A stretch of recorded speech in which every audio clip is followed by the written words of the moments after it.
Good evening to all of you. Welcome to the launch of a World in Flux, a festschrift which is in honor of Dr. Shankar Acharya. He is one of India's most respected economists and public intellectuals. Several distinguished Indian and foreign academics, policymakers, and economic analysts and practitioners have made seminal contribution to the festschrift, covering an extraordinary range of policy issues which would be of interest to both experts and general audience alike. We are extremely grateful to India's Minister of Finance, Honorable Nirmala Sitharaman, for accepting our invitation to be chief guest for this evening and for her very kind assent to launch the book. This has been ably edited by Shri K.Bhattacharya, former chief editor of the Business Standard and the author of a much acclaimed series on India's finance ministers from 1947 to 2014, and also Professor Batra of the Jawaharlal University, and the author of the pioneering work entitled India's Trade Policy in the 21st Century. I acknowledge their presence on the dais. And a special welcome to Dr. Acharya, who we are honoring this evening. Honorable Minister has been at the helm of the Indian economy during a period when the Indian economy has had to deal with both domestic and external challenges. Despite geopolitical uncertainties and seminal shifts in the global economy, India remains one of the very few large emerging economies able to sustain a relatively high rate of GDP growth, even while maintaining macroeconomic stability. This owes much to her firm and steady hand at the wheel. It is therefore entirely appropriate that a book which is focused on a world in flux is being launched by her this evening. On behalf of the India International Center, the editors of the book, and its several distinguished contributors, I extend a very warm welcome to Honorable Minister. I shall now invite Professor Batra, who is one of the co-editors of this volume, to briefly introduce the book to our audience. Thank you very much for your attention.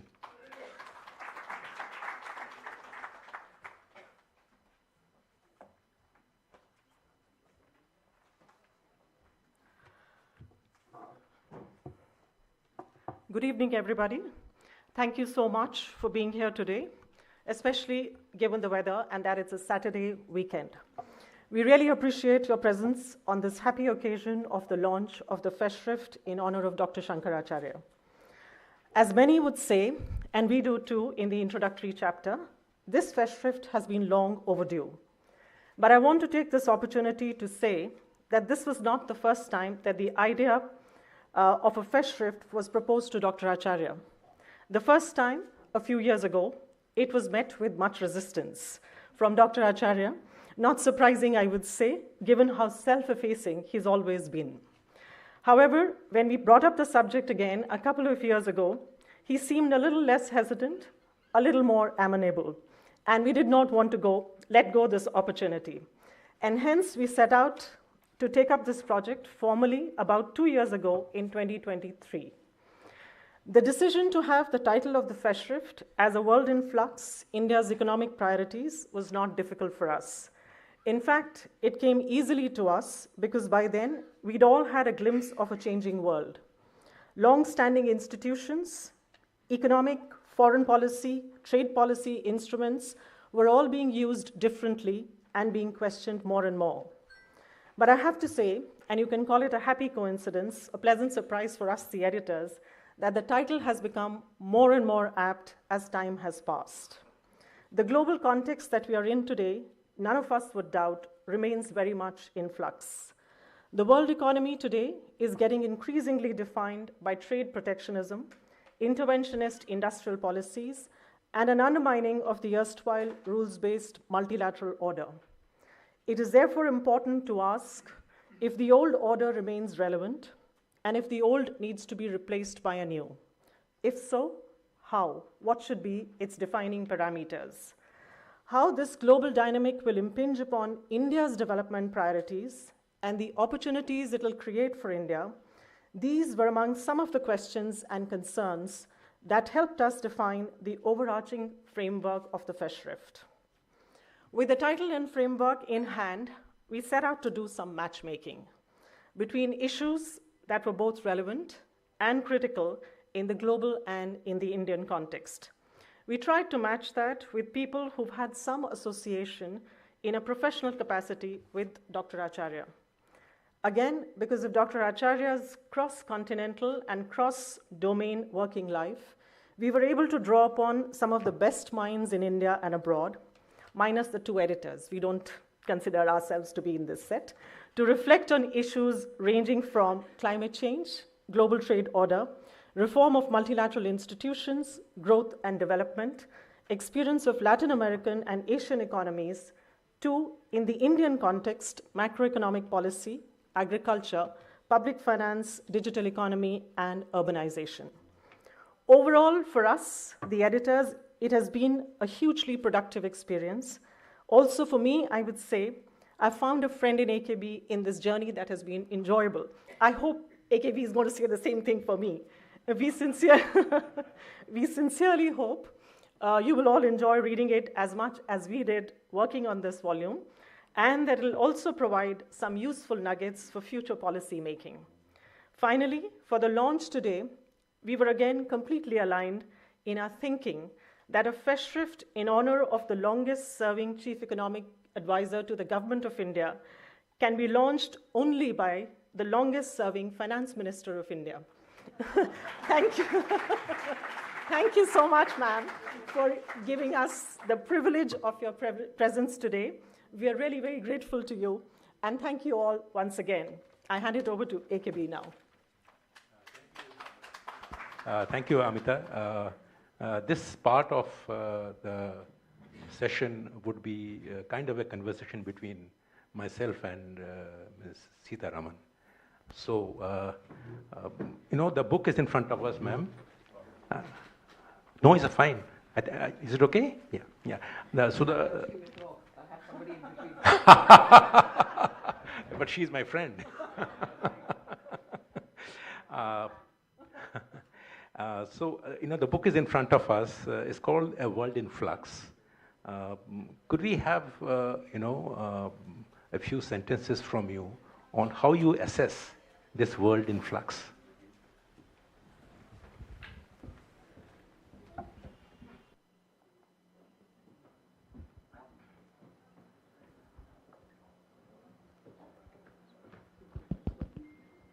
Thank you. Good evening, and thank you for having me here. It's considered impolite, I think, to correct people on the dais, but I don't think I'm the longest serving. At a go, probably, but there are stalwarts before me who've spent longer time in the ministry. So, with a rider, possibly, yes. A few sentences on the world in flux can only be descriptive. I'm not sure if I can read what this flux means yet before this august audience, but it is like never in the last, I dare say, 100 years have institutions been left in a limbo, and not just financial but strategic.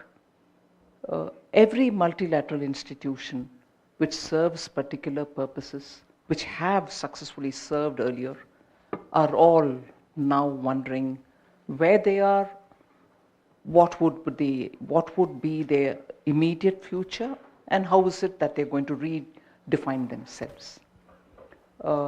If I can cross the few sentences and go a bit more, particularly for the financial institutions, because we saw this opportunity during the G20 presidency, and you have one of the authors also who had worked with Professor Shankar Acharya during the G20 on the finance track, where he chaired it, one of the committees.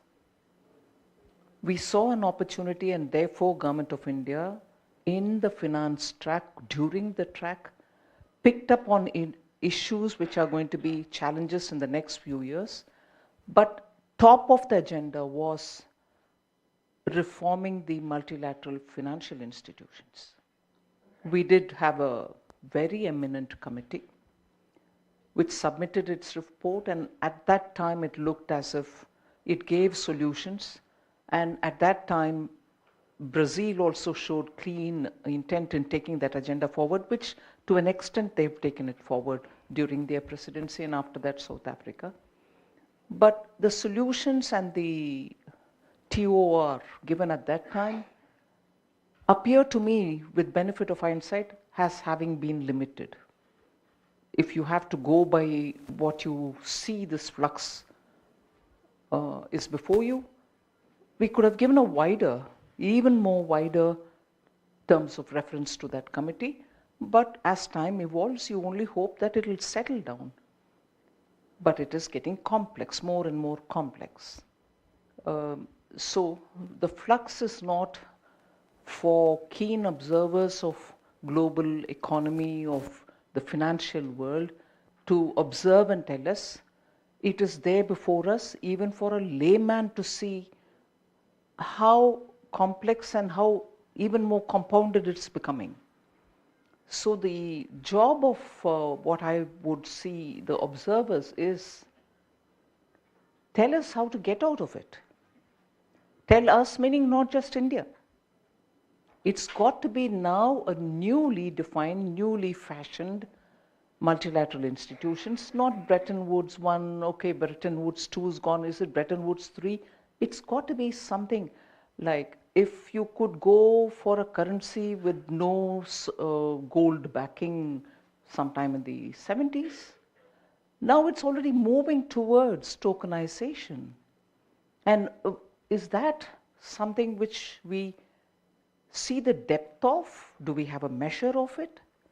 And do we have a framework to say, can unilaterally countries take that route? Who's going to, who's going to be doing the oversight on these sort of things? And the popular understanding, with support of, let us say, institutions like the FSB, crypto still had questions to answer for institutions, for central banks, for governments. So it's moving rapidly.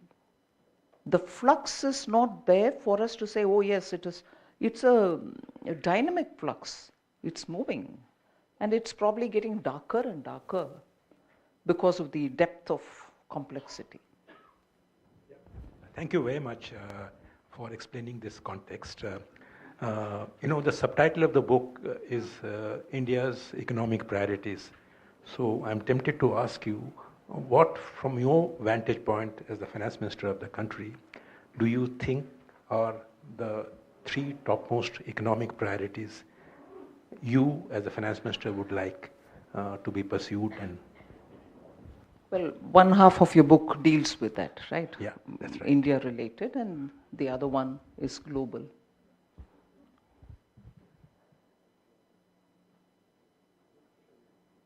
It's difficult for me to say which are the three topmost, predominant priorities. But even if I say one, it's going to have overlap on many others. However, to maintain the growth is the topmost priority. Growth is the topmost priority. And therefore, it will have overlap with, do you create jobs? Do you have that value addition? So it's not measuring the GDP, it's the GVA. All that goes into the top one priority, it's growth.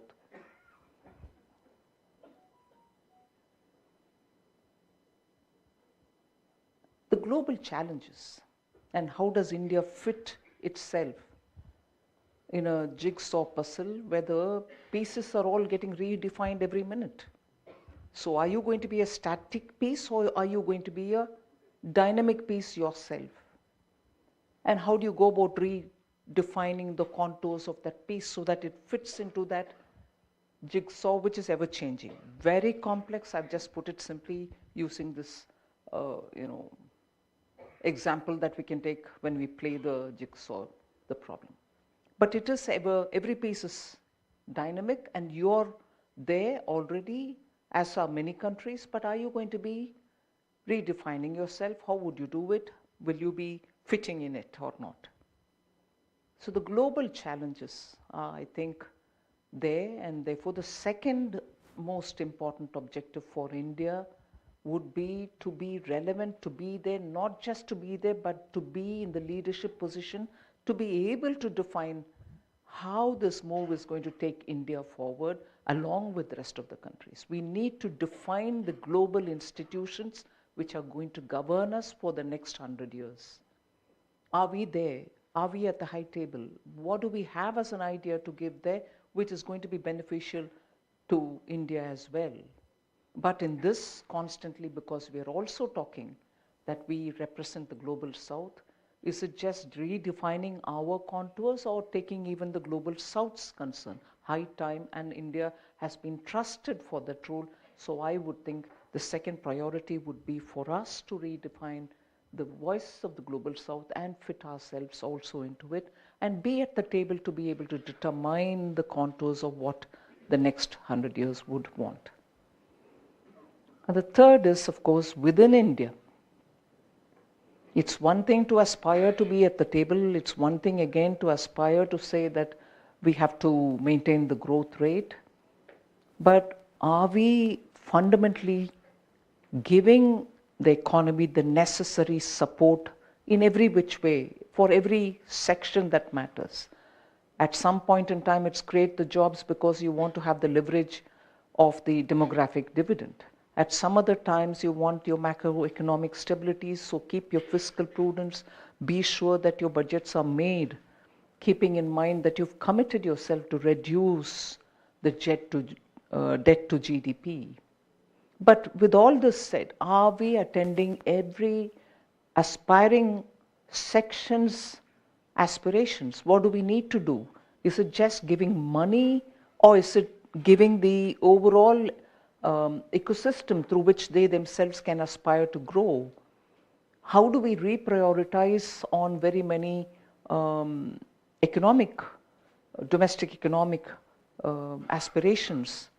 And how do our resources grow in tandem? So that would be the third. I think I've said all largely macro. I didn't go into relevant or related micro issues, but they will. I think this is an excellent picture. Hello. Yeah. My supplementary to that would be, do you think we have done enough on investments? Do we think we have done enough on creating demand in the economy? And how do these two things relate to the big question of trade? Everybody is talking about India-UK trade has been signed and it is a welcome development. US trade deal is on the offing, it seems. How do you see all these investment, trade, and demand issues? See, on investment from the government side, I can only say if public investments have been kept in pace, has it been static? Has it remained flat? Is it going horizontal, or are we increasing? The numbers are there before you. Every year, it's Prime Minister's clear instruction that you have to have the capital expenditure grow and grow significantly. And I confidently believe, based on the data before me, that is one of the primary keys, or one of the primary drivers of sustained economic growth. It can be higher, no doubt, but the level at which we've maintained is largely on the back of public capital expenditure, and that which is growing every year. The other which from the government we can do is to make sure the policy on FDI is friendly enough, attractive enough to be able to get more and more investments happening in India. A third, which I didn't mention before, so the third is I can see now state governments also competing to attract investments. So each one is doing their very best. Some states are successful and the others are catching up. So from government, whether it is state or the center, the two powerful instruments with which we can influence investment in the country is by government spending and also making policies which are attractive enough. What I'm not speaking about, and you may probably follow up asking me, is the Indian private sector investment growing in pace with the public investments? In the first few years after COVID, probably not. In fact, why would I say COVID? In fact, even from 2019, once the twin balance sheet problem was addressed and the corporate tax was brought down, we can see that the balance sheets of the corporate sector has really become healthier. But today, what observers tell me and what I keep sometimes talking to industries, business leaders is, are they sitting over passive investable funds? Meaning investable funds which are being engaged passively rather than invest in producing more, invest in having capacity expansion and so on. So that's an issue which I would obviously want the industry to speak about. Right. So on investment, that is my broad response. You asked me about the jobs and trade. And trade. On trade, I think you're seeing it covered in the media every day. It is bilateral trade which has taken priority over multilateral. Is that good? Is that bad? I can't comment now. But at least on bilateral, we are moving forward. And you're seeing in the last 4-5 years, agreements with Australia, agreements with the UAE. Yesterday, the United Kingdom. Negotiations are well progressing with the US and also with the European Union. EFTA is something which I forgot in between, even that was agreed upon. Oh, let me just shift the focus a little outside India. You talked about the world in flux, and we always look at China. How do you see India's relationship with China on the economic front should evolve, particularly in the context of recent developments like we are relaxing visa norms for them. We are trying to, even your economic survey talked about relaxing a bit of investment from China. How do you see this China equation going forward? Post-COVID and post-Galwan, not specific to China, but for all the bordering states, we had come up with the Press Note 3, because we didn't want investments or any big businesses happening with them.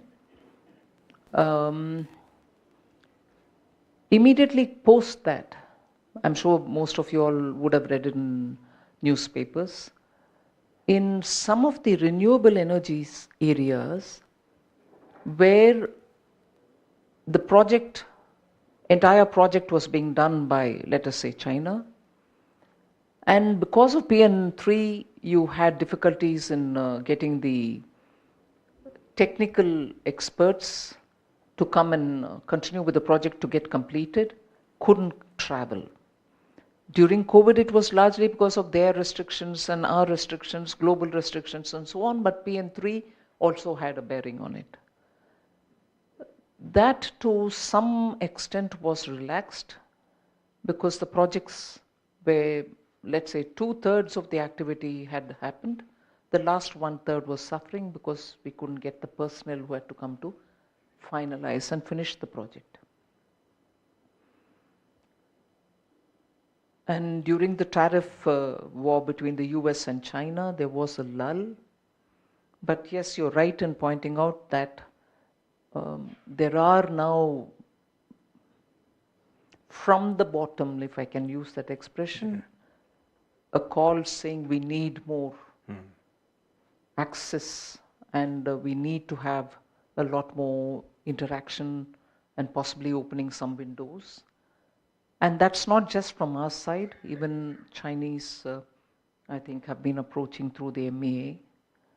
So you had the Foreign Minister, External Affairs Minister Jaishankar, Dr. Jaishankar go. There is something, some kind of a beginning. As to how much it will take us far, how far it will go, is something we'll have to wait and see. Okay. But it might help the economy. However much, a sense of caution would have to be built into the process. I mean, since Amita declared me as her friend, Amita, would you like to ask a question? A friendly question.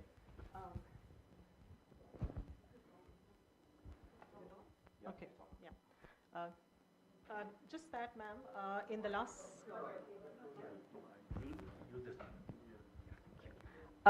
in the last 7 years, you've been the finance minister, and when we've seen an intensification, as you yourself said, of the flux as far as the world is concerned, world economy is concerned, and we also see a flux as far as countries redefining their national interests.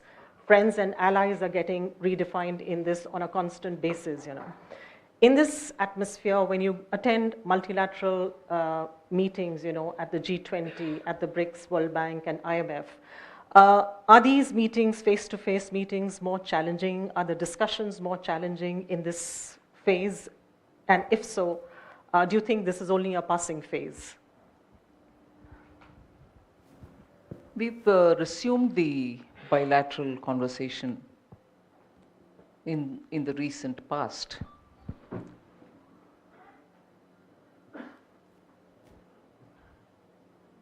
Conversations are pleasant, no doubt.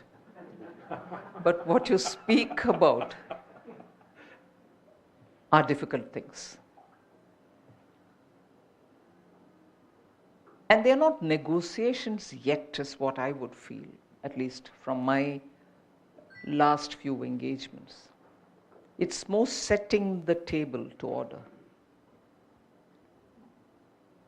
Building on conversations and building on negotiations for an outcome, where obviously any negotiation which expects an outcome has to be a win-win. Some give, some take, but both sides will have to get something from it. At least in my case, we are setting the table to order as of now, and that can be hot and cold. Thank you, ma'am, for being so patient with us. I cannot let you go before I invite Dr. Acharya to say a few words. What really, if anything, keeps you awake at night? I sleep well, actually. Okay. Dr. Acharya.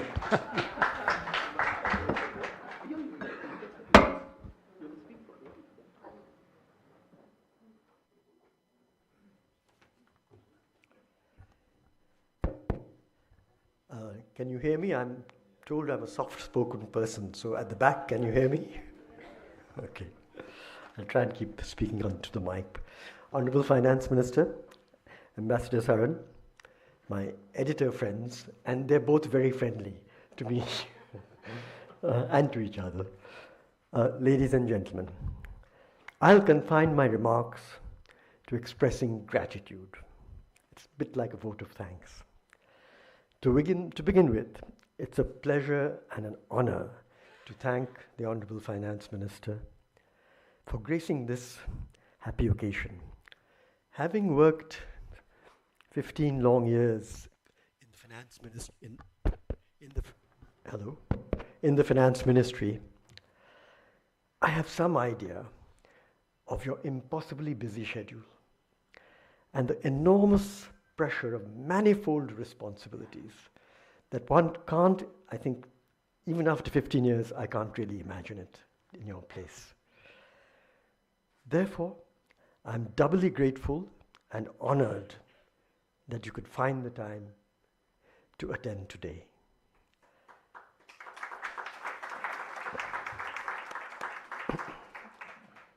I have only one regret, and that is I never had the chance to work with you, ma'am, in the ministry to serve. But one can't have it all. To the editors of this volume, Professor Amita Batra and Sri K.Bhattacharya, or Amita and AKB, as I call them, I can only say that I'm so very, very grateful, indeed overwhelmed, by your sustained application of effort and intellect to this project over the last 21 months, in the midst of your full-time and demanding jobs. Having, together with my good friend Rakesh Mohan, who's sitting here, had the experience of editing a festschrift before for another good friend who's sitting there, Montek Ahluwalia, I know how taxing it can all be. And at times, I at least felt, you are perhaps more patient and gentle, that it was a bit like being a sheepdog herding a flock of sheep from the contributors. But maybe I'm less patient and tolerant than AKB and Amita. In a nutshell, Amita and AKB, without you both, this book would not exist. I remain deeply and eternally grateful to you both. Enormous thanks also to my friends and associates, all distinguished thinkers who have so generously contributed chapters of this book. That includes the editors, Ambassador Saran, 3 or 4 in the audience, and others who live abroad or are traveling today. Without your generous contribution of time, knowledge, and intellect, we could not have had this book. I have learned so much from reading the various excellent chapters you have all written. I'm of course biased, but I do think this is one of the finest collections of essays on India's economic challenges and possibilities in today's world in flux. My special thanks to Ambassador Saran, President of the IIC, and of course Director Shri K.N. Srivastava and Librarian Usha Munshi and their team for co-hosting this event today. Much thanks also to Rupa Publishers for taking on this project and bringing it to such a splendid conclusion on a timely manner. Last, but by no means least, my heartfelt thanks to all of you who have taken the time and trouble to attend this event on a Saturday afternoon. It gives me so much pleasure to see not just family, but so many old friends here. Let me now give the baton back to Ambassador Saran for the actual book release, to be followed by a panel discussion.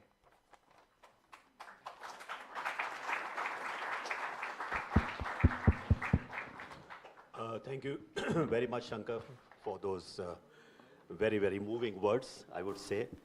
And I would just like to endorse what you said about the contribution of the 2 co-editors. Instead of using the figure of sheepdogs and the herders, in a sense, of these sheepdogs, of these sheeps. Let me say that it's more like 2 leaders of the orchestra trying to, get all the different artists who have been figured in this book to, in a timely manner, contribute. And you know how difficult it is to get the orchestra to play in tune. And it is, I think, really a tribute to them that they have managed to get this particular piece, through. So it is my pleasure now to also come to the actual release of the book, and I would very much request the Honorable Finance Minister to kindly release the book today, this evening. Thank you very much. Thank you.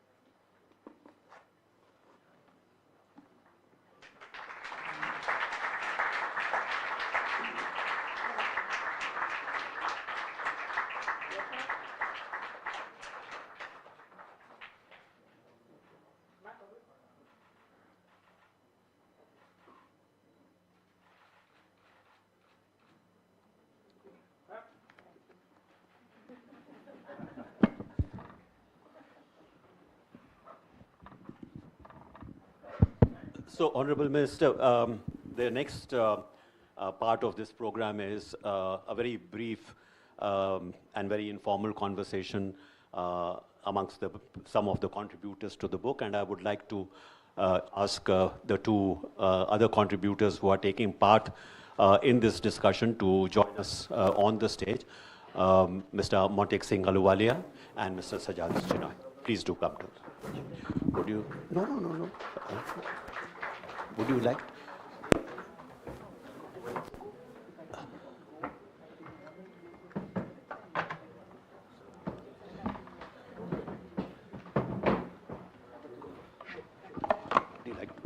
Okay, I'll just come back after seeing off the minister. Thank you.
We will just wait for 2 minutes before Mr. Saran and Mr. Ahluwalia come back.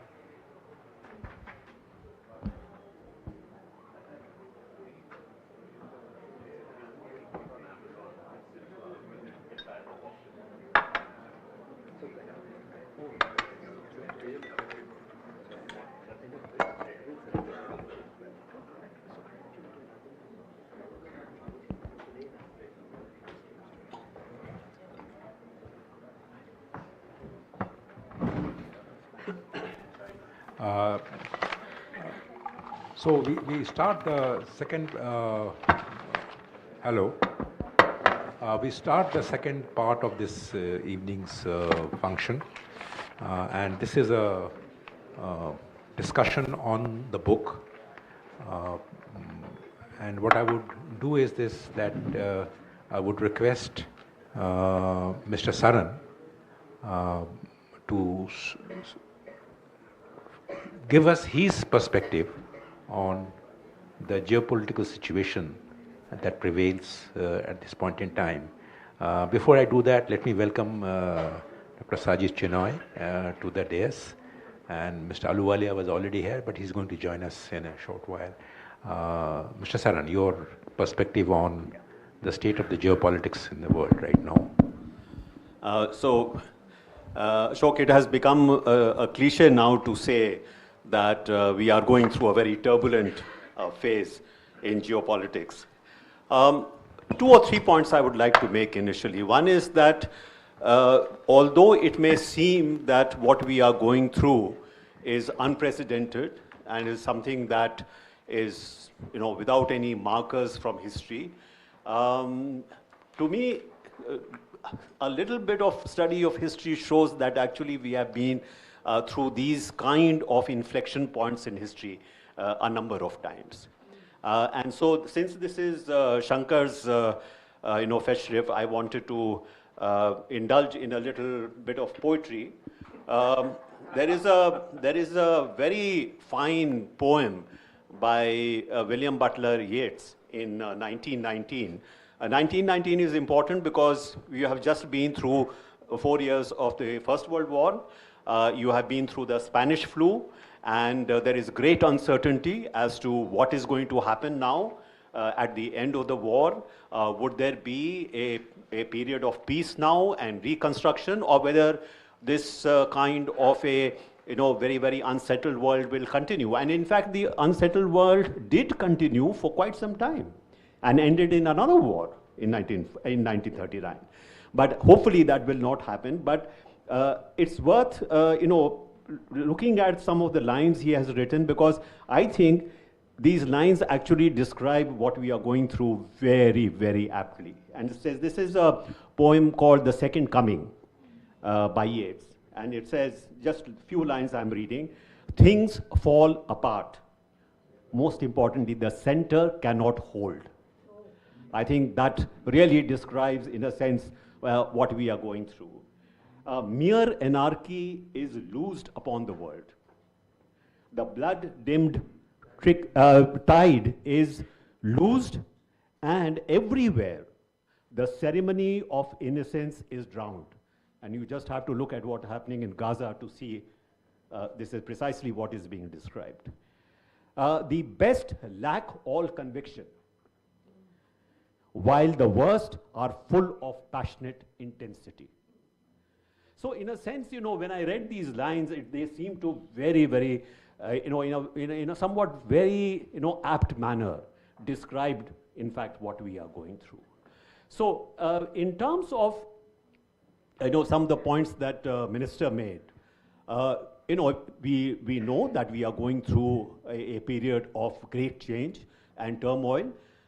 But what is the answer? And I think it was I think it was very, perhaps for her to say as a policy maker, okay, all you academics, all those people who, do all this analysis and, read history, what is it that you are ready to tell us in terms of what we are going through and what's the answer? Unfortunately, at least as far as I can see, there are no easy answers. Reason being that, one, the contradictions that we are facing. Number one, precisely at a time when most of the challenges which we are facing are truly global in dimension, cross-national in character. Think about, say, climate change, for example. Precisely when you have those kind of challenges, our ability to really frame multilateral collaborative responses is perhaps at its lowest point. So how do you deal with those? So when we talk about multilateralism has almost ceased to exist. Everything is bilateral, everything is transactional. So I think this is perhaps a very, very important aspect. Second is, do we really get rid of the old institutions? For example, the Bretton Woods institutions, replace them with something else which are more suitable for what we see as the incoming challenges? Again, not very clear. I mean, these institutions have been in place for a very long time. They have developed a certain expertise. They have developed a certain culture. It's very easy to get rid of institutions. It is very, very difficult to establish new institutions. But this dilemma remains. Do we actually come up with completely new institutions, new governance structures, or we do try and see how we can adapt some of the existing structures which have a certain gravitas, which have a certain experience to really deal with the challenges which we are facing. And lastly, I would say, what I, as a person who has been in diplomacy, we have always been conscious of the fact that there is a dilemma, there is a certain tension between ethics and what the dictates of power are. But I think India over a period of time was, in a sense, quite successful in balancing the demands of the nation as a state with some sense of larger humanity. That ethical kind of connection, I'm afraid, has been lost. So when it says the center cannot hold, what really you have lost is the moral center. And I think that is perhaps the biggest challenge we are going to face going forward. Thank you. Thank you very much for giving this perspective. Let me now turn to Mr. Ahluwalia. And Mr. Ahluwalia, those of you who haven't read the book, has written an excellent article on climate change, climate finance, and multilateral options that are being explored. So if I can come to you, Mr. Ahluwalia, in the next 7 to 8 minutes, if you can give us your perspective on the climate change issues as you see evolving, and what should the world do or India do in this context. Mr. Ahluwalia. Thank you. Thanks very much. But first let me say something about Shankar, because after all, this is meant to be a fun occasion. And I do, by the way, recommend to all of you that you should buy the book and read it.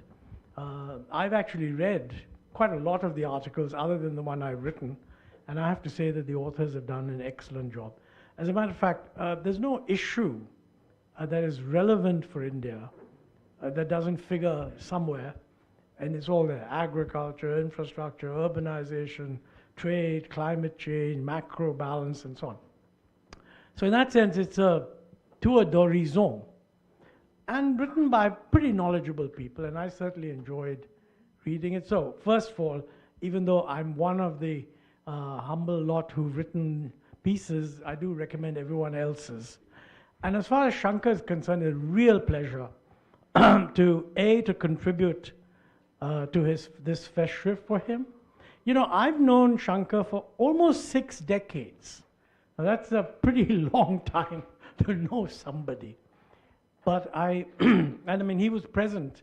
He was one of the few people who was actually present at my wedding in Washington, D.C., way back in '71. So that's how far back we go. And I remember we talk about the economy. I mean, Shankar was the archetypal cautious guy reminding you that things are never as good as you think, because the fiscal stuff could really knock you out. And this is, by the way, a very, very important message to constantly give. The Roman emperors, when they had these triumphs, used to have a slave behind them while everybody was cheering, and those guys would be muttering something like, "Sic transit gloria mundus," this is how worldly glory will pass. And Shankar performed that incredibly well. I remember I think it was 1993 or something like that, we had just finished our discussions in Paris with the India Development Forum, and kind of informed the IMF that, look, thanks a lot for all that you fellows have done, and the crisis is now over. And originally, we thought we would need a second loan, and there was a type of second loan that could have been made available, but we said we don't think we really need it. And when we were going back to the hotel, I said to Shankar that, it must feel good, isn't it, to not have to be under the tutelage. It was a nice tutelage, they were very helpful, tutelage of the IMF, don't you think?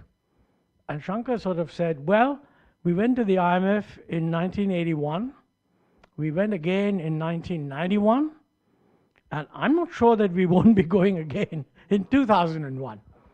So, I said, do you want to take a bet on that? But not being a betting man, I didn't. I wish I had. I've reported this in my book, which for some reason is being sold outside along with the book that we are currently releasing.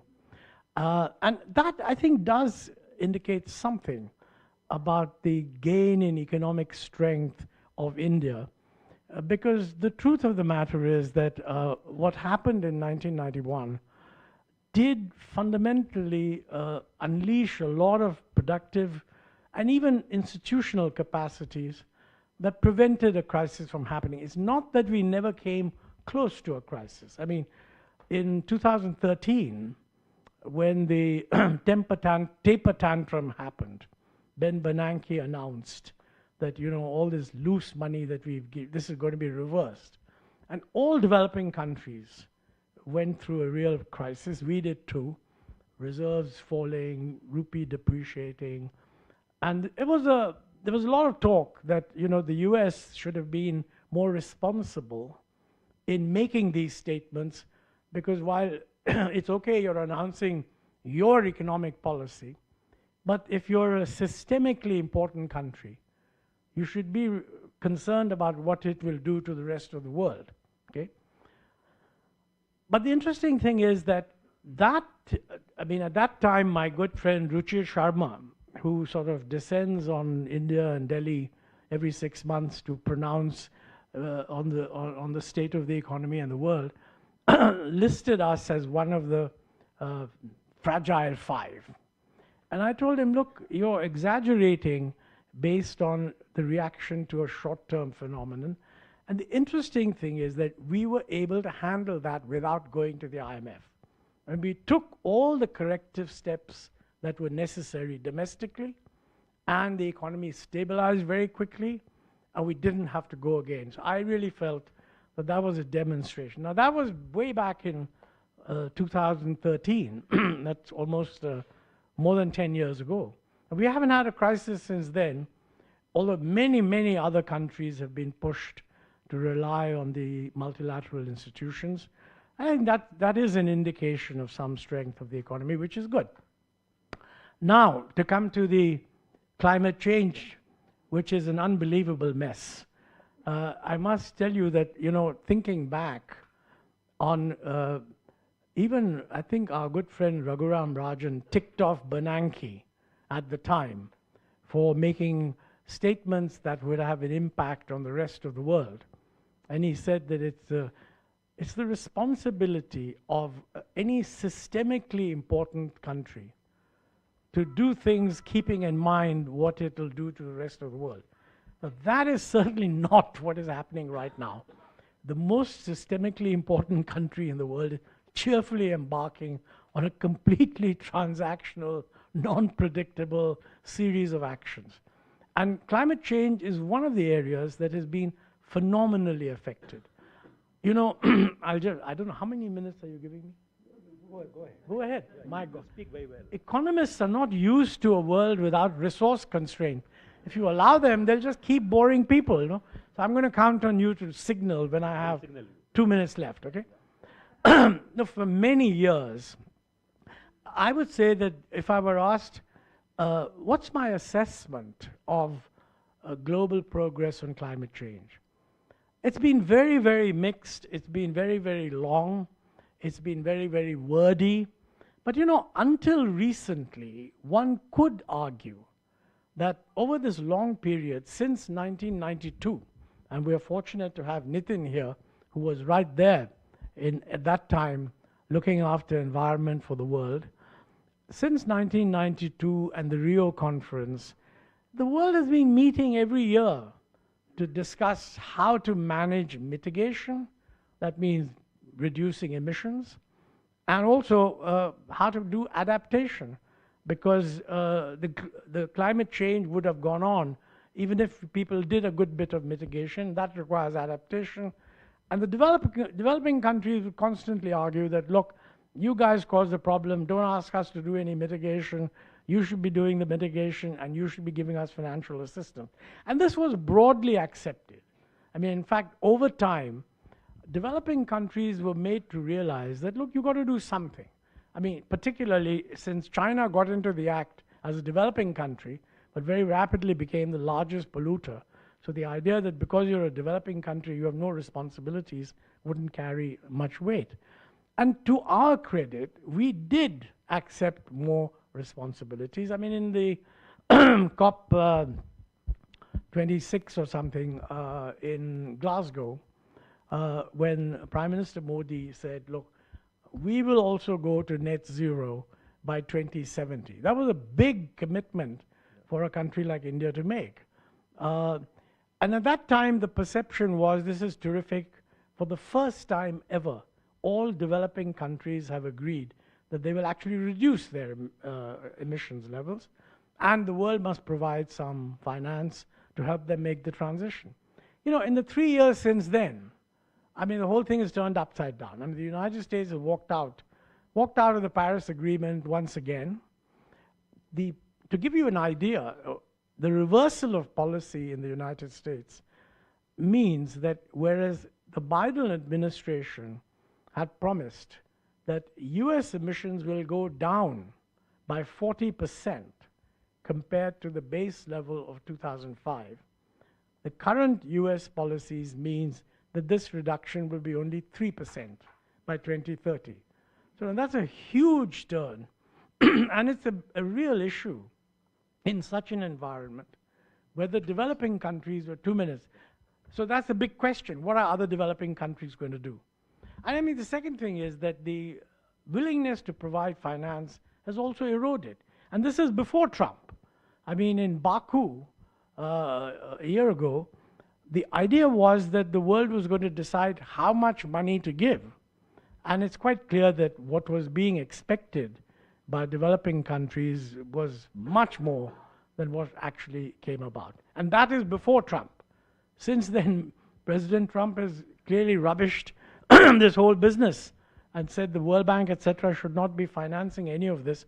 So we really don't know what's going to happen. And the question now arises, what should India do? That's the question you pose. My view is that we are too large, too important to make the assumption that we're going to say, you're not going to do anything, we're also not going to do anything, let's start emitting again. That would be wrong. I think net zero by 2070 is tough, but it's doable. And I think we should assume, now this is a big assumption, we should assume that sooner or later, the world will come around to realizing that this is not an area where complete abandonment of any cooperation makes any sense. If you read any of the newspapers today in the West, you don't get any indication of that because they're preoccupied. They've got their defense preoccupations. President Trump wants them to do more on defense, more expenditure. They've got a war going on in Ukraine, problems in Gaza, fears about China, etc. But I'm just assuming that, we should remain taking the view that the energy transition has to be done. And in this paper of mine, I give a lot of points are raised that these are the issues that we have to address. So if I can make 2 more sentences as the kind of final remark. Economists are not very good at discussing these because they tend to take a mechanical view that economics says you should do this.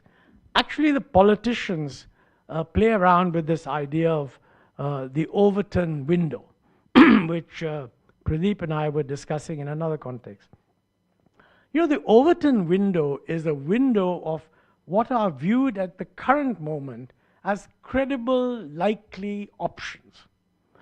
And I think we need to focus our discussion not on objectives. We're all agreed on objectives. Net zero by 2070, Viksit Bharat by 47, doubling of farmers' income included. There is not a single worthwhile objective that we don't agree with and we don't articulate. What we disagree with is how to get there. And that is what the Overton window would tell us about. Now, I think the problem is that the Overton window has become a long slit rather than a window. We better widen it, and we better give a sense that, look, if you really want to get somewhere with trade, then you could do it this way or you could do it that way. And we need more discussion of those alternatives. Unless we have that kind of discussion, we will not be able to make sensible policy, and we will not be able to get people involved and aware. Because otherwise, I mean, people must be aware that, look, you want this is one option, you want the other, this is the other option, and we're not doing enough of that. When I say we, I don't think the press is doing it, I don't think the think tanks are doing it, whatever. That's what we really need if you want the public to get involved. Otherwise, the public will just say, we love all those objectives, now deliver them. Unfortunately, since the objectives are 30 years away, nobody will be held to perform until much later. Anyway, thank you. Thank you very much. No, we had Mr. Saran talking about geopolitics, Mr. Ahluwalia talking about climate change and the challenges. Both do not provide any ray of hope, really, So let me turn to trade and macroeconomics, and I will first check with Amita if her chapter and whatever has happened in the last few months provide her any ray of hope in what's happening on trade, global trade issues. Amita. Thank you, AKB. I think the biggest mess that we see in the world today is in the domain of trade. So to talk about a ray of hope here, I think is going a little too far. But I would like to say here, picking up on what has been said earlier by Mr. Saran and Mr. Ahluwalia, particularly Mr. Saran, who's talked about anarchy, who's talked about the center, losing the center, and so on. I think here the most important aspect of the mess that we see around in the world as far as trade is concerned is the central leadership that is in retreat completely. I think it's a reversal of the US as far as both leadership of the multilateral institutions and the multilateral norms of trade are concerned that have led to the mess that we are in today. A number of trade deals are being done. Bilateralism has taken over multilateralism, I think has been said earlier. But I think I'd like to say here that bilateral deals are being done on a daily basis. There's an announcement on Truth Social that we have a deal with, that the US has done a deal with Vietnam, the US has done a deal with Indonesia, Philippines, so on and so forth. But none of these deals have any details being given out. There are no details. We don't know how is it that the various aspects of the deal in terms of tariff imposition or variation in tariffs, you see, whether that be in terms of one country vis-a-vis another country, particularly China, and transshipment of commodities or goods from China, how are these going to be evaluated? I think this clarity doesn't exist, the lack of clarity, and the fact that all these deals are being done by executive order and are hence subject to reversal at any point of time. There is no, we can't say that these are really alternatives that are being pushed forward or that are in any way going to take forward the idea of trade. Trade and trade instruments today are being used for political objectives overtly as I think never before. I mean, the others on the dais here, who may have seen history longer, may have other views, you see. But I don't think we've seen this kind of an overt use of tariffs in recent times for all kinds of objectives. Hence, to reiterate what has been said earlier, it's a world where there's a lot of uncertainty. What should we be looking for, therefore? It's stability is what every country is seeking in trying to do a deal with whosoever they can call as an ally at a particular point of time. As I said, allies are changing. EU was talking to China, was supposed to talk to China this month for a deal. This has gone forward, but this is 2 steps forward, a step backward, you see. We don't know if a deal is coming through there. So newer partners are emerging, new kinds of deals are emerging, but none of these have a sense of permanence and cannot be considered to be according any stability to the world as a whole in terms of trade. But I think here what I would like to say is, that while these FTAs are being done, while the bilateral trade deals are being done, the need of the hour is to look for partners, diversify beyond the one that is the truant economy, I would say, at this point of time.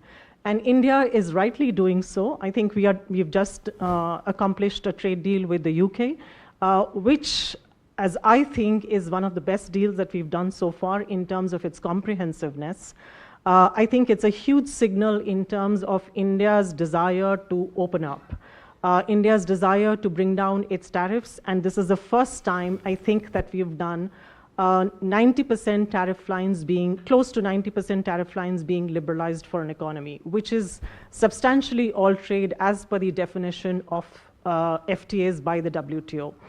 So I think it's a very, very strong indication of India that it wants to open up, but it wants to play by the rules. And therefore, I think an FTA with economies that continue to play by the rules as far as the multilateral trade order is concerned becomes absolutely essential. More and more economies that continue to be trading with each other as per global trade norms or multilateral norms need to come together. Cooperation, as was talked about earlier, need to come together in order to take this forward. And one aspect here you see that I would particularly like to emphasize beyond the bilateral deals is in terms of the mega regional trade agreements, such as the Comprehensive and Progressive Trans-Pacific Partnership, that is the CPTPP.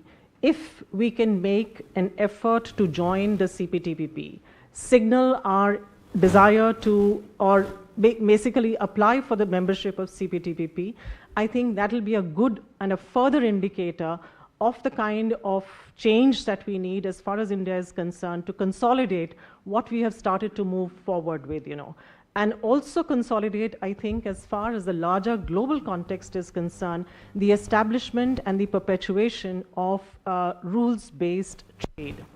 But just the last point that I'd like to add here, that this will not be sufficient. To feel or to consider that bilateral trade deals or trade deals among those who believe in multilateral norms, whether it be EU, the United Kingdom, ASEAN, CPTPP, which is cross-continental, I think we need to go beyond that also to talk about the multilateral system.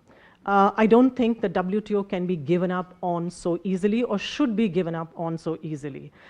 We should not be thinking of WTO in its existing form. We should not think of continuing with the WTO as it has existed now for, since 1995, the last 3 decades. But I think we should start to think afresh how this institution can fit itself with the changes that the world demands today, that trade world demands today. And here, I think I'd like to particularly emphasize that beyond FTAs, which no matter how large they are, even if we have the enlarged CPTPP, which would be one of the largest, potentially the largest open trade rules-based trading agreement, it would probably cover just about 50% of the world trade and economies. What we need is to go beyond that and set the rules, not just for these developing countries, but also in terms of those that are lesser developed economies. We basically need to reformulate what has been the special and differential treatment norm under the WTO that gives developing economies or lesser developed economies a greater time to make the transition to a new state of affairs as far as the global context, global economic context is concerned. And here my emphasis would be on, as far as India is concerned, we've started to move forward with the FTAs very well, I think. It's almost like it's raining FTAs as far as India is concerned. But plurilaterals is the other strand that I think we need to start thinking, discussing, and taking forward, our thinking in that arena. I think that is very important. And here, I think we need to change the thinking that prevails among many of us, that plurilaterals are to be questioned in terms of the fact that they are not legally allowed, because they are not among all countries as far as membership of the WTO is concerned. Not going into details, but just to say that plurilaterals are allowed by the WTO. Under several articles that define it differently, but plurilaterals are allowed by the WTO, 1. 2, where we need to start rethinking is the fact that since consensus-based decision-making has not served its purpose at the WTO, how do we utilize that consensus, or how do we reformulate that consensus or decision-making process, perhaps of a share as far majority share of the participating nations, majority share of participating nations try and consider, come to an agreement on what should be the issues that can be taken up as far as plurilaterals are concerned, because this is absolutely core to how trade happens today. Trade happens through global value chains. Global value chains demand different kinds of provisions. The WTO is not equipped to do those provisions or to implement any of those or most of those provisions. So for those provisions, we need alternative formats, and alternative formats that can give us rules that can be applicable to all members of the WTO, not be restricted to a set of few, as would FTAs do, no matter how large they become. I'll stop here. Thank you, Amita. Hopeful, but with many caveats. So, no, but we are reaching there. So let me turn to Sajjid. He's written a wonderful piece in the book, getting rich before getting older. So why don't you tell us about your perspective on the state of the Indian economy and the macroeconomic challenges, Dr. Chinoy? Thank you very much, Mr. Bhattacharya. Let me start by just saying what a pleasure and privilege it's been to contribute to Dr. Acharya's festschrift. I met Dr. Acharya when I was a graduate student in my mid-20s, and he has been nothing but a fountainhead of wisdom over the last 30 years, has been a great mentor and responsible in a way for me to get back to economics after a family setback. So it's been a pleasure and a privilege. I just want to pick up from where the finance minister left off about the importance of growth. And I think it's just good to step back and put this in some perspective, because we all talk about growth. Since 1950, only 13 economies in the world have grown at 7% or more for 25 years. Just 13 economies, 9 of whom are in Asia. So it's really hard to grow at 7% for 20 years, 30 years, as India needs to do over the next 2 decades. Now, to put India's perspective, performance in perspective, the fact is, we quibble, particularly those of us working in the market, quibble about day-to-day stuff. But in the last 30 years, India has grown at an average about 6.5% through wars and pandemics and famines. So this has been quite a remarkable 3 decades where we have averaged 6.5% growth. And that's a great base to build on. But I would argue there's an impatience or an urgency for higher growth. How do we take that 6.5 to 7.5 or even 8%, not for a year or two, on a sustained basis? And why do I say that? I'm going to offer 4 reasons in the current context. I think first is just the power of compounding. We tend to forget small differences in growth rates have huge implications on per capita income over long periods of time. When you're growing at 6.5% like India has, you double every 11 years. When you grow at 8%, you're doubling every 9 years. So between 1990 and 2025, when the reforms began, India has seen 3 doublings. But if we had grown at 1.5 percentage points more, we would have seen a 4th doubling, i.e. per capita income would have been $6,000, not $3,000. So I think it's important to understand the value of that. Secondly, I can't emphasize enough the importance of the next 10 or 15 years in terms of our demographic transition. I think we're not fully appreciating how quickly we're traversing this transition. Our working age population to total population ratio in 2000 was about 60%. 20 years later, we're at 67%. It's going to peak at 69 in less than a decade, in 2032. So we've traversed a long way. We only have another decade before this peaks. By 2037, dependency ratios start increasing again. And the experience of these 13 economies have been, you really make your mark, you really push the ball ahead in the field in your periods of demographic transition. As we're seeing with China, once your working age population begins to contract, right, it's very hard to sustain high levels of growth rate. So the urgency for growth, I would say, the second reason is the demography. The third is, in this post-pandemic world, public debt has gapped up everywhere.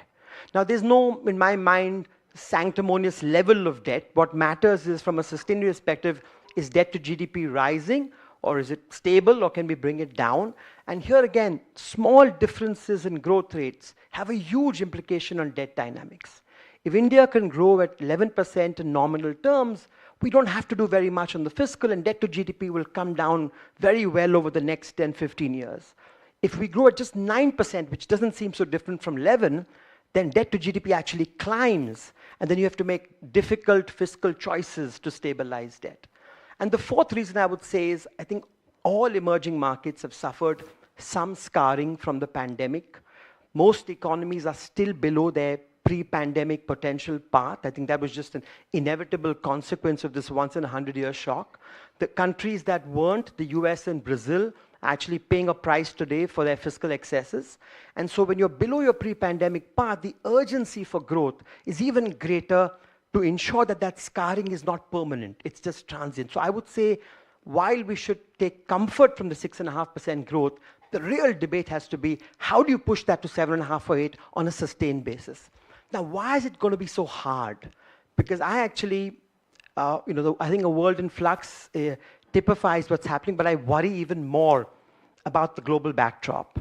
The fact is, US effective tariff rates today are between 15 and 20%. These are back to the 1930s. This is where Smoot-Hawley tariff rates were on a larger base of imports. So the world's hegemon has gone back to protection levels seen 100 years ago.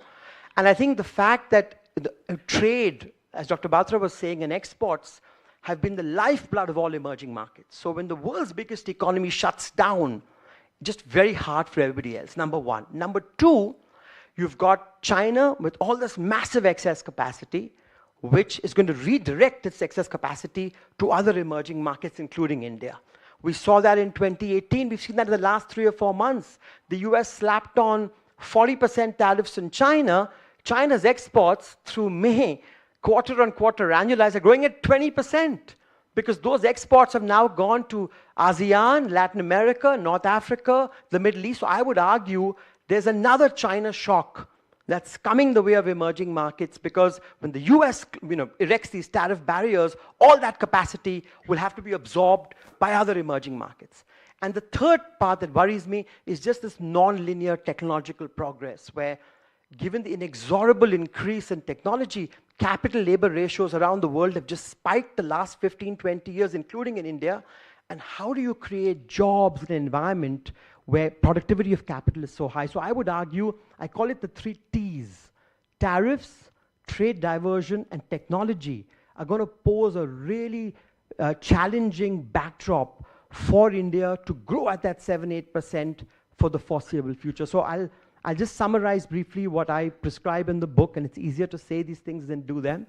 But I think the first thing to note is we should not succumb to export pessimism, because it'll be very tempting to say the world is, US has put on tariffs, it's now acceptable to be inward looking, and we should put on tariffs. China is dumping on us, let's put on tariffs. And I think that would be a mistake for any economy and for India to turn inward at this point in time, because let me go back to those 13 economies. What do they all have in common? Those 13 economies that grew at 7% for 25 years, very strong global engagement. All of them maximized global demand, global growth, right, and grew at exports. I would argue our export shares low, still at 2%. It doesn't matter whether the pie is growing or not growing. There's plenty of scope for us to increase our share in the global export pie, and we've shown that with services. We've seen a remarkable increase in India's services the last 5 years. I work at JP Morgan. We used to have 30,000 people in the back office in India in 2019. We now have 65,000 people in JP Morgan's back office in India, serving the entire firm globally. And the value addition of services, legal, accounting, technology, cybersecurity, has been remarkable. So we've shown the world that we can be the office to the world. And so I would argue strongly that we should not turn our back to globalization. And I'll say, actually, this is a huge opportunity for India. To pick up from what Dr. Batra said, I think China +1 in 2018 meant multinationals went to Vietnam or to Indonesia or to Thailand as the natural hedge to China. But now, given what's happened the last 3 months, even these economies are facing very high levels of tariffs, because Trump worries that there'll be conduits of transshipment. So when Vietnam faces a 20% tariff rate and is told that it'll be 40% if you transship, there's a sense here that ASEAN's going to be in the same bucket as China, which makes India more attractive. Now, if you really want a hedge from China, you have to leave the China orbit, you have to leave the ASEAN orbit and look for other places and therefore I think India actually is far more attractive this time around. We really have a chance of China +1. The push factors are very strong. We need to complement that with the pull factors. And I think the fact that the UK deal is done, if we can get a US deal done, we can get a Euro area deal done, it'll send an unmistakable sign that we're open for business. And if you set up in India, you'll have frictionless access to the world's biggest markets. But I think there's a huge opportunity here. For the first time in 20, 30 years, global firms are recalibrating, and India must seize the moment. Two other things I will point to. Employment, I think, is something that all emerging markets will grapple with as capital-labor ratios go up. And in a world where export growth is going to be at times challenging, domestic demand will have to provide the visibility for private investment to pick up. And Dr. Bhattacharya asked this question about domestic demand and private capex. Well, for consumption to sustain over the next 10, 15 years, we need household income growth, and that has to come from employment. So the way I think about this is, in a world with rapid technological progress, how do you make labor a more attractive factor of production when competing with capital? Every entrepreneur is deciding, what's my capital-labor ratio? Should I use more machines or more people? And how do you give labor the best possible chance? And I think that's going to involve old answers. We know the answers. Education, skilling, health, rationalizing labor laws, focusing on labor-intensive sectors. And I think the opportunity is there. China has stepped back so much from labor-intensive sectors. Arvind Subramaniam has documented the quantum of this. There is a vacuum there that India can fill. So I think the second priority for me, apart from export-led growth, is how do you redress the capital-labor balance to generate the kind of jobs we will need in the next 2 decades to fire consumption and demand. And the last is, all of this is going to require fiscal resources. Right? We talk about more spending on physical infrastructure, health, education, the green transition. At the same time, deficits have to be low, debt has to be low. It's a dangerous world. The only way to square that circle is higher revenues.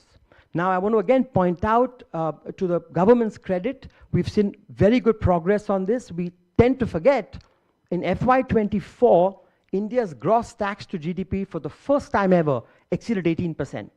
The closest we were was 17.9 in 2007. So we are making progress on tax to GDP. I would argue, given our expenditure obligations in the next decade, more has to be done.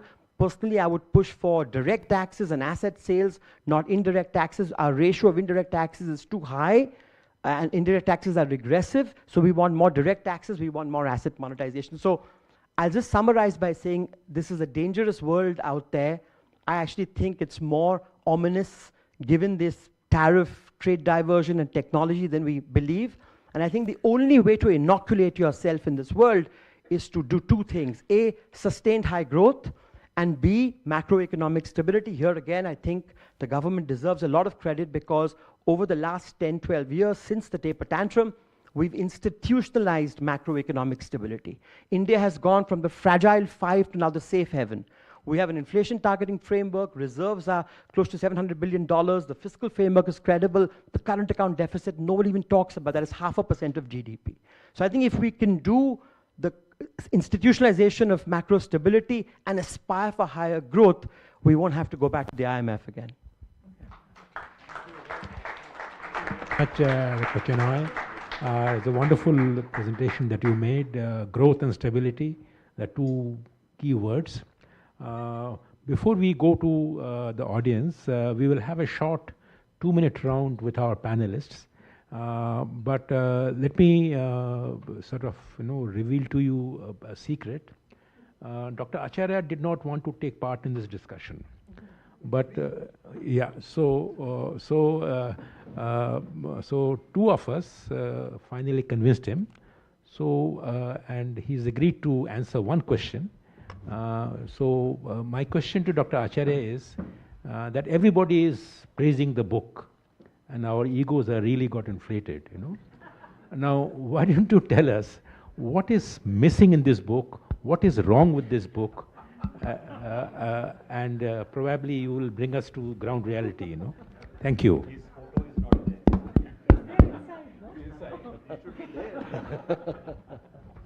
there. Is this working?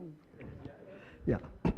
Now, aside being a shy and retiring person, as all of you know, there's a reason that I didn't want to speak. I didn't qualify. It's like if you don't pass a preliminary exam, You can't go forth to the next. And why don't I qualify? I haven't got a chapter in this book. But by the way, that makes it for me probably one of the nicest book I've been associated with. I've written several books. I've edited some, but this is the first book that has somehow associated with me, but I haven't had to write a word.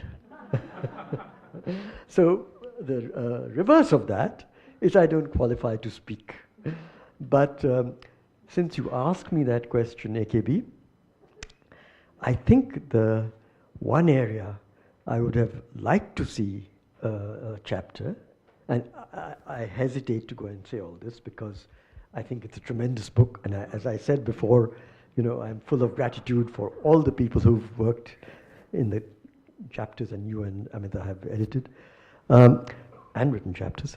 But the one area I felt a little bit that we were short on was employment. And let me sort of bring it, if you like, sort of to forefront by just citing one statistic. I mean, after listening to the sort of gung-ho stuff from Sajjid, you know, I hate to be a little negative for a moment, but no, it's really very good, by the way, the gung-ho stuff. I believe it, if we do it. But this is that it's true that we've maintained for the last 30 years growth rate of, some say 6, some say 6.5, like you do. So it's obviously it's arithmetic and what you divide by what. But basically, fairly decent growth for 30 years on average, despite all that has happened in between.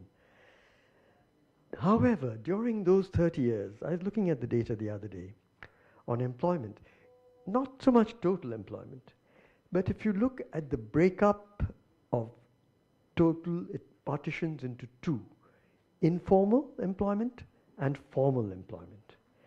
And that ratio has been almost rock steady in the worst possible way, in the sense that formal employment, where you have some protection, some contracts, some hope for not being thrown to nature and red in tooth and claw, is only 10% of our total employment. That's what it was 30 years ago.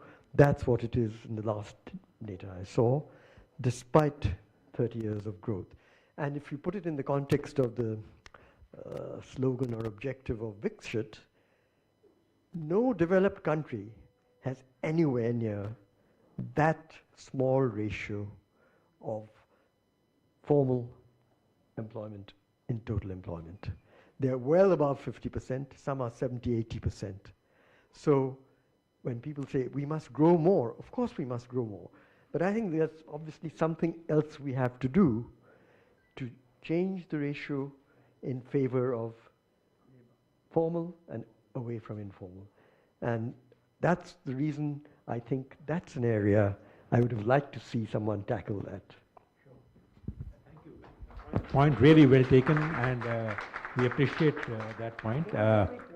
Sure, please go ahead. One other point, this arises from remarks that both Shyam made and others, that in the flux and in the kind of all these fractures in various ways of the world economy that we see, of course we should not become pessimistic for ourselves. We must do as best as we can.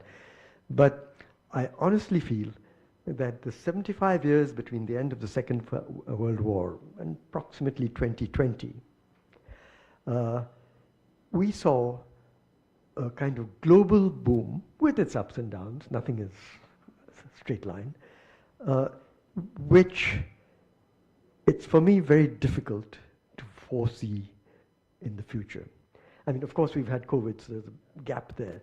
But now with all these fractures, it could well be that those of us, well, not you and not Amita, but those of us who are either at 80 or almost 80, or like Montek, a little bit above 80, may have well been the lucky generation.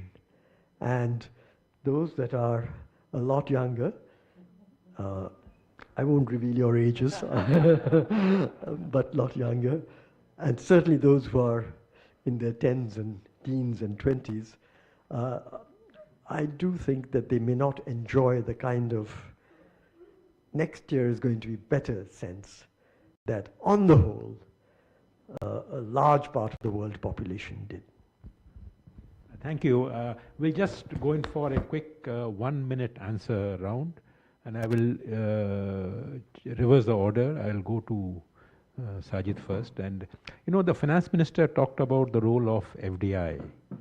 And what we have seen in the last 1 year is that our net FDI is falling every month. And so much so that in 1 month it is actually in the negative zone.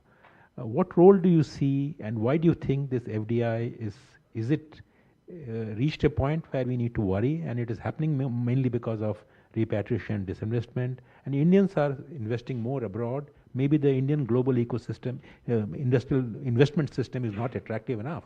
So what's your take on that?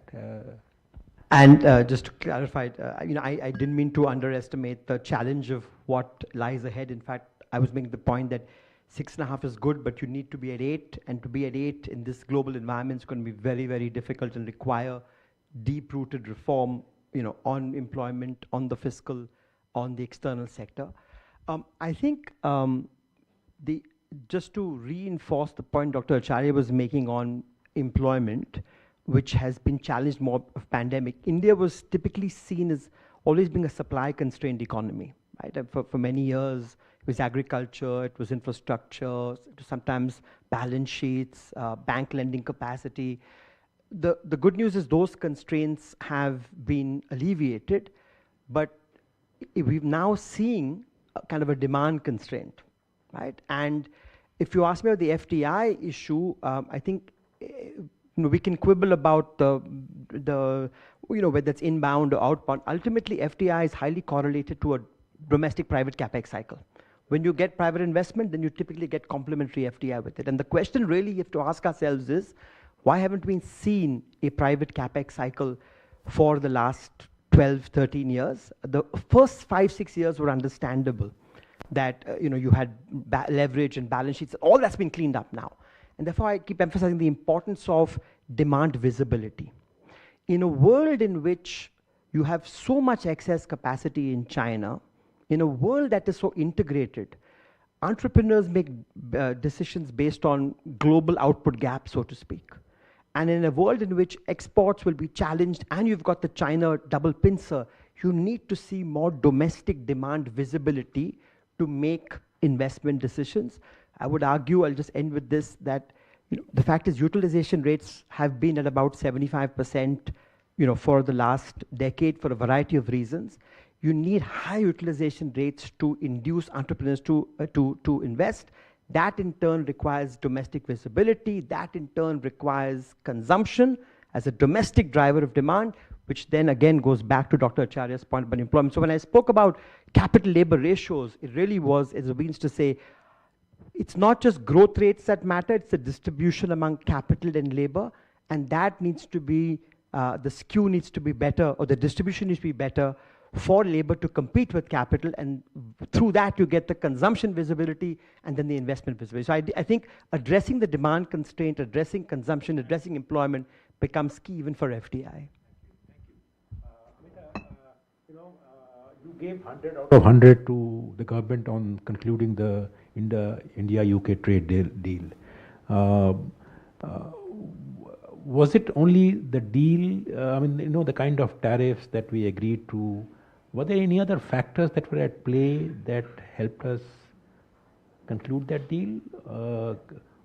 Because suddenly we have become less protectionist, opening up. So, sense of disbelief there. So what do you think really happened? Well, I don't think I gave 100 out of 100 to the government on the India-UK trade deal. I would exercise caution before I say it's all positive, I think I use the words that it's a huge positive indicator that we want to open up. But I think the pace that has been set for reduction of tariffs is a staggered one over a long period of time, A. B, we've also introduced caps as far as some of the sectors are concerned, even though those are luxury cars, we have a quota on that too. So we've done, kind of indicated we want to open up, but we've done it with a lot of it's a cautious approach that we've taken for that. Two, it doesn't have the investment component to it, which is an important component given the context that we are in, and what Sajjid talked about in terms of India being highly attractive as far as shifting value chains, China plus one is concerned. I'll also exercise a note of caution there, because, look at the other countries. Indonesia, these have all done their deals with the United States. We haven't done it so far. I don't know what we are going to be doing, but it's not so easy for India to reduce or allow all imports at zero tariff. Our tariffs, average tariff levels have been much higher. They've been increasing in the recent past. On an average, we are not yet aiming at that. We are doing it deal by deal, which I think should not be the way to go about it, but it should be in terms of a larger, more comprehensive review of the tariff levels, Vietnam, by the way, has a FTA with the UK. Investment is a component of that. Investor-state dispute mechanisms are all components of that. They're far better placed in that sense, Yes, I think this is an opportunity for us like never before. More geopolitically, we are favorably placed in the region otherwise. But in terms of reforms, in terms of tariff reforms, I think we need to take that step forward, maybe a leap forward, to think that it needs a more comprehensive review than just this bit by bit that we try to do or respond to bilaterally, I think that should be the larger perspective within which we should be looking at trade, and growth in that sense, Thank you. Let me come to you, Mr. Ahluwalia.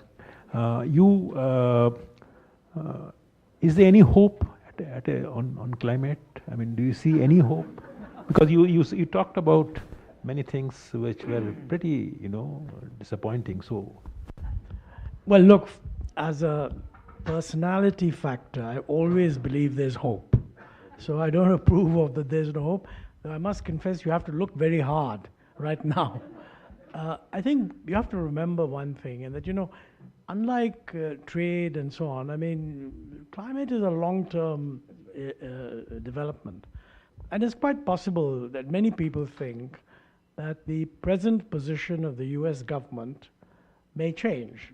I mean, I'm not referring to whether the present administration will have a different view, but there will be a different administration. So if you're looking at the next 20 years, I would not assume that the United States will continue to do what it is doing.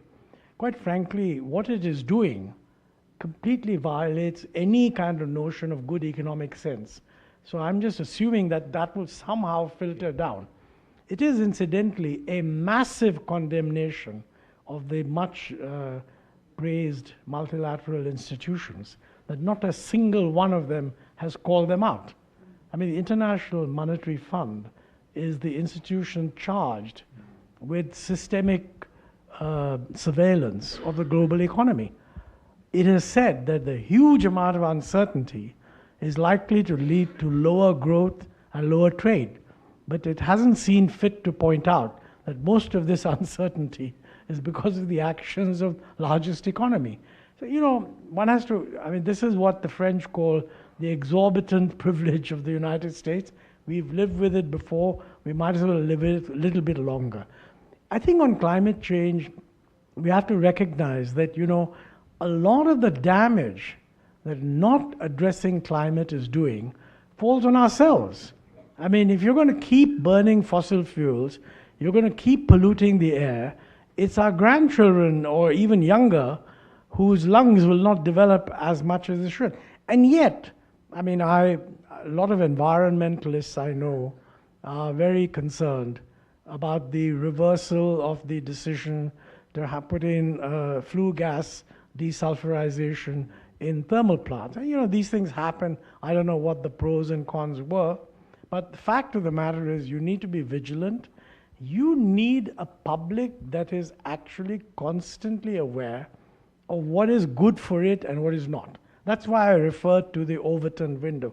Now, I completely agree with what Sajjid said and also with what Amita said. But you know, two of the points that they made in certain contexts would be controversial.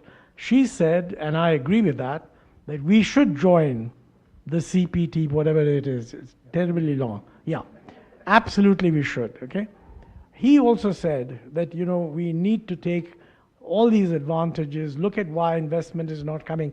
And by the way, the failure to sign an investment part of the trade agreement is a major missing gap. I understand, I'm not sure that I'm right, but I understand that that is meant to be done separately. What I fear, however, is that once the kind of celebration of the FTA is done, the oomph will go out of the pressure to actually sign an investment agreement. That's why, you know, if you were to, the producers of this, the publishers, should send everyone a large yellow oblong thing called the Overton window and ask people to put into it what do they want. And you'll find that these are things that people disagree with. So actually we need a debate on this. I mean, you know, is the flue gas desulfurization right or not right? Should we do CPTP or no? Etc. The good thing about this book is that it has a huge number of very specific suggestions. On climate change, I've made a list of things saying, look, instead of talking in general terms, let's commit ourselves to specific outcomes. I agree that these outcomes one could debate. But I think what we need is a debate that focuses on the specifics.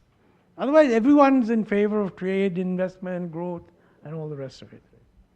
Thank you. I'll come to Mr. Saran. You know, you brought out a beautiful equation between ethics and power. Is there anything in the world of diplomacy, geopolitics, can be done to change that equation between ethics and power? I think we are going through a certain phase, and it's like a viral fever which has to run its course in a sense before you come back. But I would say that it is particularly, I think, telling that India, which perhaps was one of the few countries which managed that kind of a tension between, you know, power, the exercise of power, and having some kind of a sense of a larger humanity. I mean, the sense that India must stand for something more than itself, I think that has disappeared. And whether we can get that back, the sense may be, you know, this does not really advance India's interests. Actually, the experience of the first 30 years or 40 years of India's, you know, as an independent country, in fact demonstrates that it was actually something which really worked in your favor. I mean, there were obviously setbacks here and there, but I think that was a very important aspect of what Nehru called enlightened self-interest. And I think somehow or the other we need to get back to that enlightened self-interest for the reason, as I mentioned, most of the challenges that we face today are actually cross-cutting challenges, are actually cross-national. And unless there is some sense of international solidarity, trying to deal with things like climate change is simply not going to be possible. That's the important message. International consolidation. We have run out of time, but we have maybe take one round of questions. Please identify yourself and please mention also the name, person who you would like to ask this question.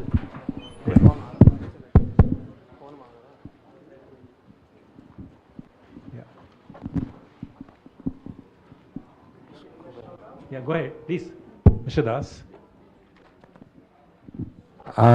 Shankar, I must say, I'm glad that you pointed out about the missing chapter. And it sounds like a wonderful read, and we'll all go and read this book. The question really is jobs. And 6.5%, damn good, but it hasn't created the jobs that even 6.5 should have created. And so there's a lot of wisdom on this panel, and I'd certainly, the old-fashioned answer is we haven't created an industrial revolution, and manufacturing has let us down. So the answer would be yes, China +1, etc., that you talked about. But there are pessimists about the ability to do that in view of the new technologies that are coming in. And so I would like really some wisdom on perhaps the most important question, when 45% of our population is still engaged in agriculture, and it should be less than half, more than half of that, less than half of that. So anyone, if you could answer that, help answer that question.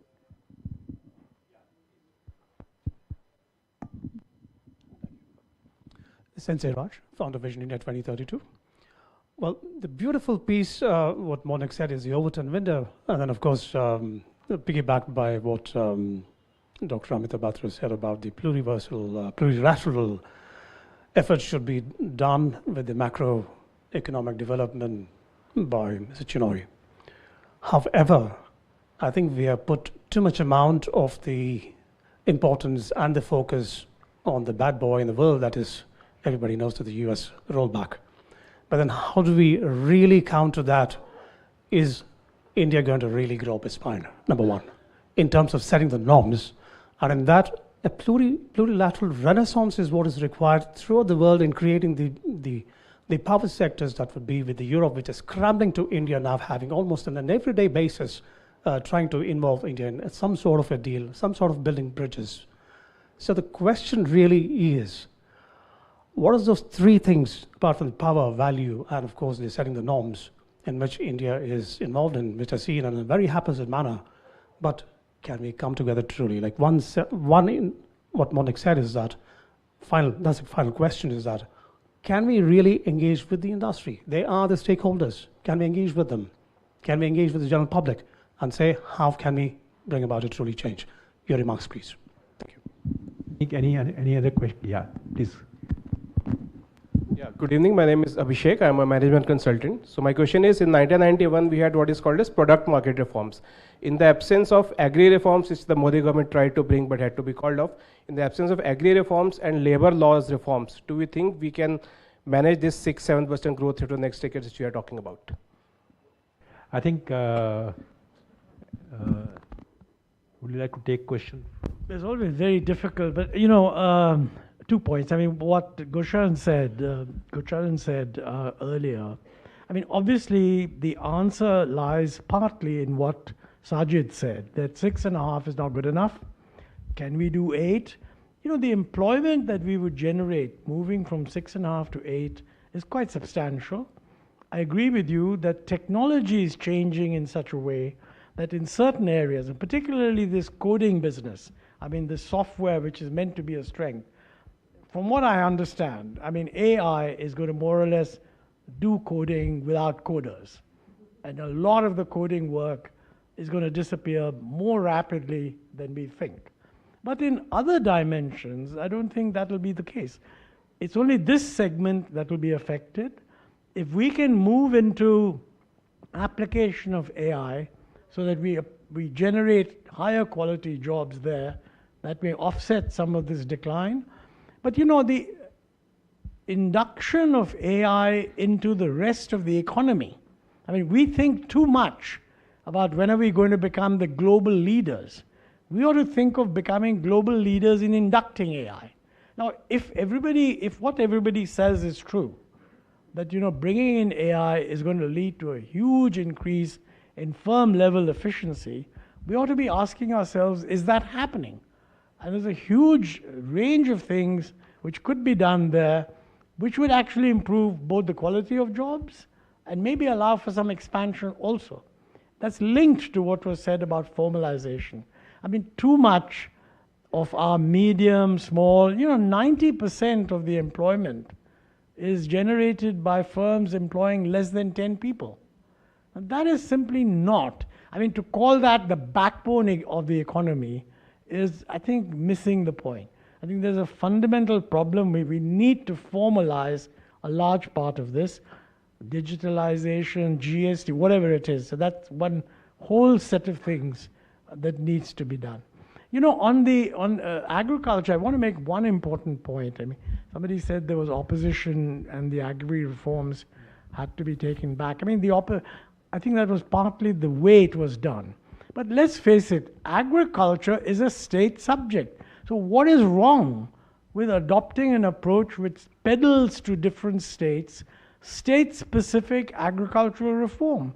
If a state is willing to do it, I mean, some states may not be willing to do it, but perhaps other states will be willing to do it. And you could, as a matter of fact, get a lot of the reform in agriculture that you want, even if that particular problem is not solved.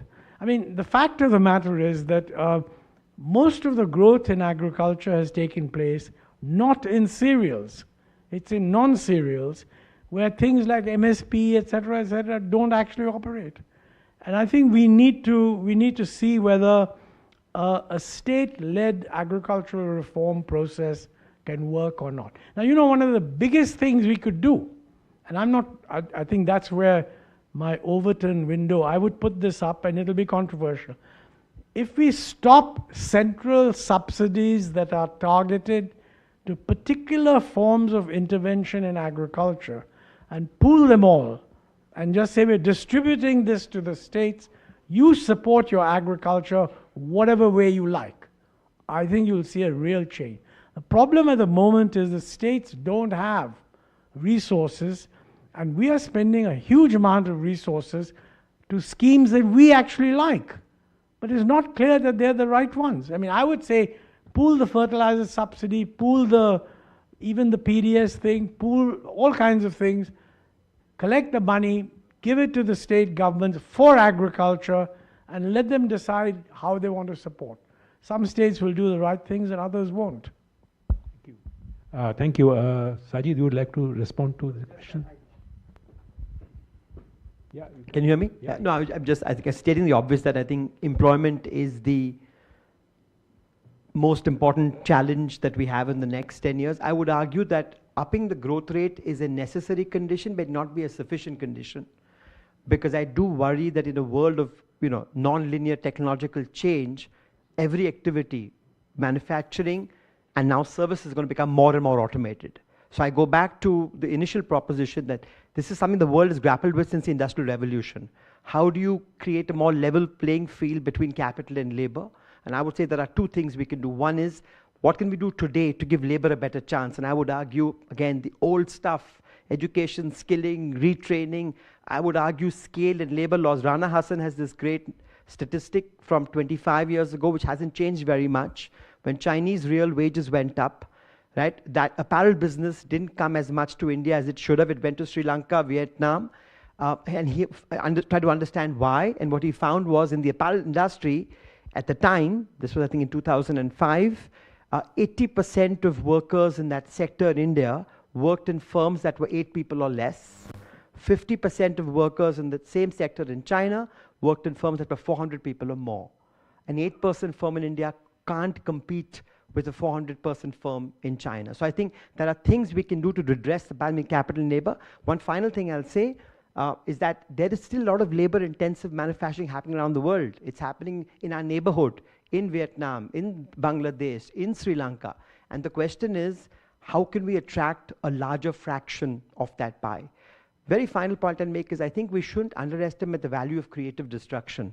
And I think this is what the US suffered the last 20 years, that this sunrise and sunset industries change so quickly that societies will have to be very nimble in being able to show that resources, both capital and labor, get quickly reallocated from the industries of the past to the industries of the future. So I think it's a daunting task, but one that we'll need to address in the coming decade.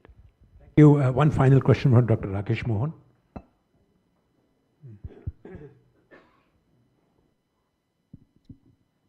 Ashok, I don't really have a question, as you might expect.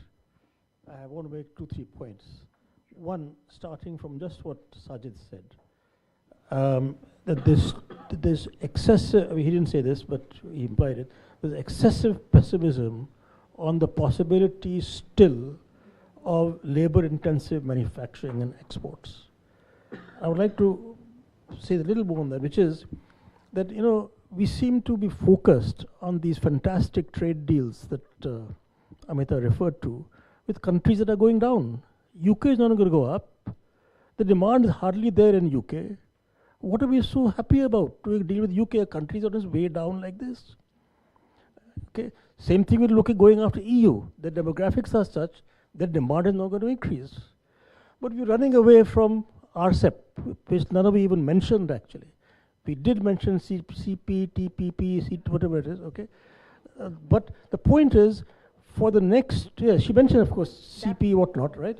The point is that all projections for the next 20, 30 years suggest that 60 to 70% of incremental growth will come from Asia, including South Asia, okay?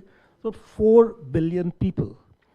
Even if you're sort of pessimistic, average 4-5% growth. If 4 billion people, including babies, have one more diaper a day or one more pair of trousers for adults and so on, for everything, I mean, there's huge demand. But we are looking west as we always have, because we are so dazzled by the wretched west that we don't look east, and which is where the demand is. So there should be a huge demand from all of us for trade pacts with the East. And why could we be running so scared of China? Our wages are quarter of their wages. Quarter. That's right. Our wages are half of Vietnam, for God's sake. Okay? So anyway, this is just a rant to support what Sajjid Thank you. Thank said. you very much. I think can we have say come to the end of... Yeah, I can say much more, but I won't.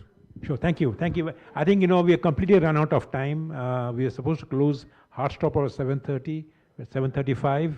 I just wanted to hand it back to you, Dr. Acharya, and please hand it back to me. I'm just going to close the session. You will close it, but I just want to make one request to the audience, which is a round of applause to the editors.